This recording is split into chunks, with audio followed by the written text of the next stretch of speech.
we now want to know what happens if we include a complete feedback module. How does that help us form realistic galaxy populations? And again, this is work that's been done with very strong contributions from a number of people here at the CFA. So we've now included a relatively complete physics or feedback module into AREPO. And there's 4 principal contributions to this. The first is a stellar evolution contribution. What now happens is that when stars form in our simulations, we allow aging stellar populations to return both mass and metals to the ISM. On top of that, we have metal line cooling added in, so those metals actually have a dynamical impact on the system, allowing gas to cool more efficiently, especially at 10 to the 5 or 10 to the 5.5 Kelvin. We've got galactic winds included using a kinetic scheme. So as you have ongoing star formation within your galaxy, we kick particles out in order to help regulate the growth of stars within these galaxies. And we've included an AGN feedback scheme. That takes on 3 components. We've got a quasar mode component, where we inject energy thermally when we have high Eddington accretion rates. We've got a radio mode component, where we inject mechanical energy when we have the black holes accreting at relatively low accretion rates.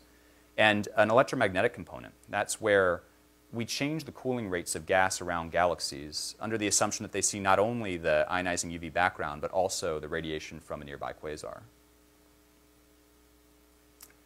This full physics module has now been run in several simulations. We ran these in 25 megaparsec cubed volumes at 3 different resolution levels. And what I'd really just point out here is that at this highest resolution level, the baryon mass resolution is just over 10 to the 6 solar masses. That means is that we still have large particles relative to, for example, star cluster scales or GMC scales. But we're now down to a mass resolution that's able to resolve fairly well a wide variety of structure within the galaxy stellar mass function in these boxes. So coming back to this Hubble Ultra Deep Field comparison, to get a visual idea about how this actually matters, this is again showing the no feedback case versus the real Hubble Ultra Deep Field. If we include metal line cooling and stellar mass loss, we actually make the problem worse. So this allows us to have gas cool more efficiently, and it increases the supply of gas that's actually available for star formation within the galaxies themselves. If we now turn on galactic winds, that's the most efficient mechanism that we have for regulating the growth of the low-mass galaxies. And that's because we're injecting energy which can more easily help gas escape from low-mass galaxies. The mass loading factor for winds is higher in those low-mass systems. The problem here, though, is that if you now look in the real Hubble Ultra Deep Field, you see that we lack these sort of red guys, the quenched galaxies. When we turn on AGN feedback, that's when we're then able to actually quench some of these systems and form a galaxy population which also has the right colors, especially at the massive end. To make this a bit more quantitative, we can look at the cosmic star formation rate density. This is showing, again, the star formation rate as a function of redshift. This is the plot I showed you before with the no feedback case. If we turn on winds only, what we find is that at early times, we're able to suppress star formation to a level that's fairly consistent with observations. And that's, again, impacting these low-mass systems. These different colored lines show contributions from different mass spins of galaxies. So at early times, we're able to suppress star formation in those relatively low-mass systems as they develop. At late times, we still have a rampant overproduction of stars, with the most massive systems actually contributing to that very substantially. So we, again, need to do something for the star formation for the most massive systems. If we turn on AGN feedback, well, that has almost no effect at early times. However, it allows us to get a late time slope, which is fairly consistent with the observations. So at early times, the black holes have not built up substantial mass, so they can't actually have a significant impact on their host galaxies. But at late times, we basically quench almost all star formation in the most massive systems. So when we include both, that's when we end up with this evolution that passes through the data points at most redshifts. And this is the fiducial model that we use for the rest of these multi-epoch model validation comparisons. Another way to look at this is through the galaxy stellar mass function. So this is looking at the stellar mass function at 4 different redshifts. We've got redshift 3, 2, 1, and 0. The 3 different lines here show our simulations at 3 different resolutions. So the red line is the highest resolution, which you can focus on. At redshifts 3 and 2, we get very good agreement, actually, between the galaxy stellar mass function and the underlying observational data points. At redshift 1, there's actually a bit of a normalization offset between our simulations and the observations. And that's an indication that something happens after redshift 2 by redshift 1 where these systems are actually building up mass a little bit too efficiently. One can imagine trying to fix this by perhaps increasing the strength of feedback. but most likely that would actually then mess up the agreement we had at earlier times. Moreover, if we look at the redshift 0 galaxy stellar mass function, there we find that the overall normalization and the exponential cutoff actually looks fairly consistent with observations. So simply increasing the feedback to correct the behavior at redshift 1 wouldn't necessarily help at these other redshifts. That's a fairly interesting tension. But overall, we get a normalization evolution and exponential cutoff that agrees fairly well with the observations.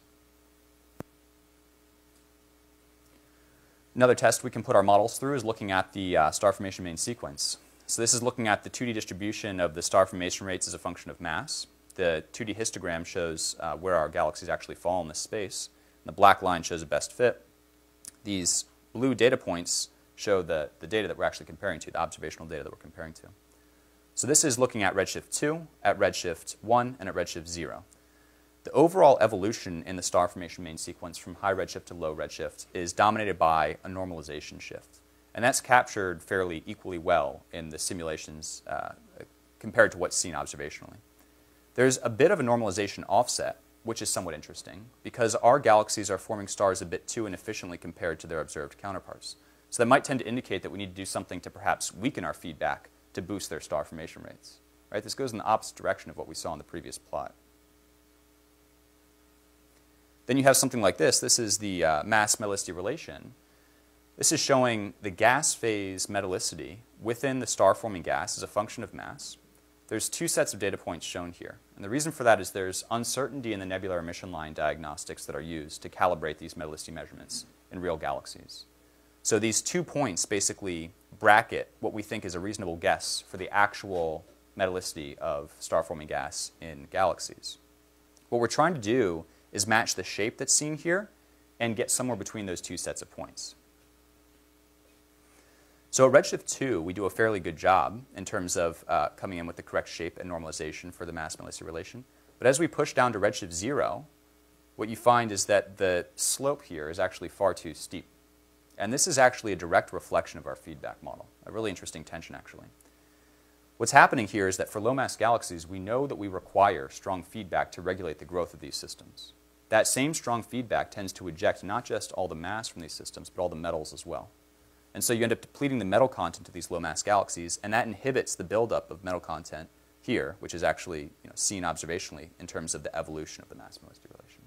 So there's a somewhat subtle tension there where, while we require strong feedback to actually regulate the stellar mass growth of these galaxies, that can have implications in the metallicity content, which is not necessarily favorable. So a summary of the findings from this particular section is that with this feedback model, we actually have a fairly successful model. It's able to regulate the evolution of the cosmic star formation rate density. We now have a galaxy stellar mass function that agrees fairly well with observations across several redshifts. And we have a Tully-Fisher relation, though I didn't show it, that has normalization and slope that is fairly agreeable with observations as well. I think there are some really interesting tensions that remain.